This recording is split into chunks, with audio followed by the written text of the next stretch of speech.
of all the many westerns out there, there's one which not many people remember, and that's Django.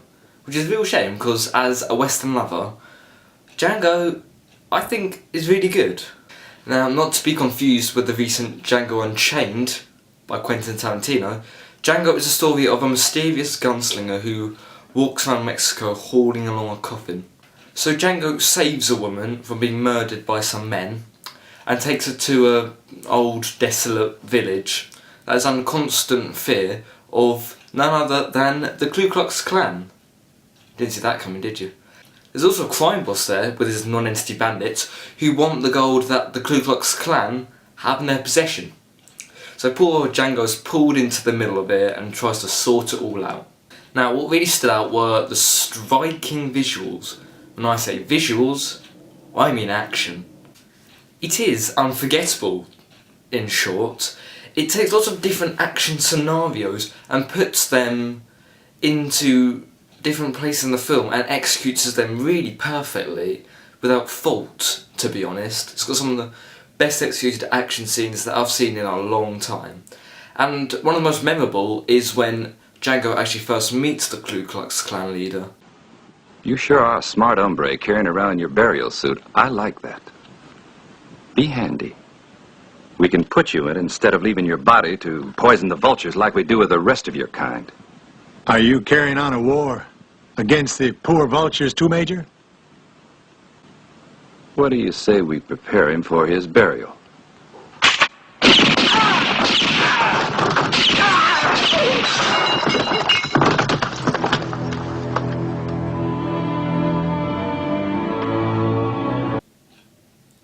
And it's awesome.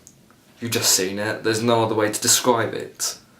Now, as a character, Django is pretty much a boss, really. He's very interesting, he's got his own motives that he explains in the end, which I'm not going to tell you, but he's very mysterious and a man of few words, I think. But he's put in these very complex scenarios where he must save one thing or the other, you know, portray one person or the other, that sort of thing. And it's these scenarios which add a different dimension to the movie and all the characters in it. But one thing I did miss quite a lot were the iconic landscapes you get in regular westerns. You know, all the deserts, the cacti, the big amazing rock formations. That wasn't there, it was just really muddy and gloomy. And although it does add to the atmosphere of the film, I think it would not have hurt to add that landscape back in. The atmosphere would still, I think, be the same. And the finale is epic. There's so much tension and suspense in a Quiet Before the Storm style theme, and when the ending actually happens, when the main event occurs, it is glorious and it really lives up to epic proportions that you usually get in spaghetti westerns. And of course there's the really great, what I'm quite fond of, the soundtrack. Lovely. Now, what I was going to say was that Django is the only spaghetti western I have ever seen. And that is very original and the story branches out into different places, and why this film has been forgotten I will never know. But just a week ago I watched The Man with No Name trilogy. Now, we've probably all heard of this. A Fistful of Dollars for a Few Dollars More, and of course The Good, the Bad and the Ugly with The Man with No Name.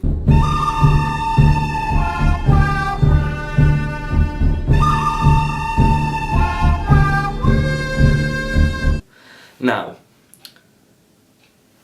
after watching A Fistful of Dollars, I could not help but notice how similar this is to Django.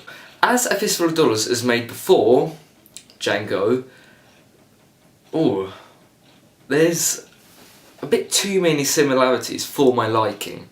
Mysterious gunslinger walks into a desolate sleepy village, check. Two rival gangs at each other's throats, check. Has a thing for a girl that isn't love, check. Mysterious and at the end revealing reason why he's doing all this, check. Torture scene in which the protagonist gets injured, check. There's it's really irritating how similar it is. But aside from that, what I was going to give an 8 out of 10, I shall now give a 7 out of 10, unfortunately. But that's the way it goes, but it's their fault. Yet, Django's still a thematic, violent and atmospheric film, which is just really great to watch and very, very enjoyable. It's one of those films that are just have purely great action. And on that note, I should be saying stay classy. But since the release of Anchorman 2, I learned that the main character, Ron Burgundy, has a catchphrase which is stay classy. Now, I'd never heard of Anchorman before. I'd never really been interested in it. But now I've learnt that, it's really irritating because I can't say that anymore. Yeah, it took me a really long time to think of that as well. So, in the meantime, as I think of another catchphrase, go away.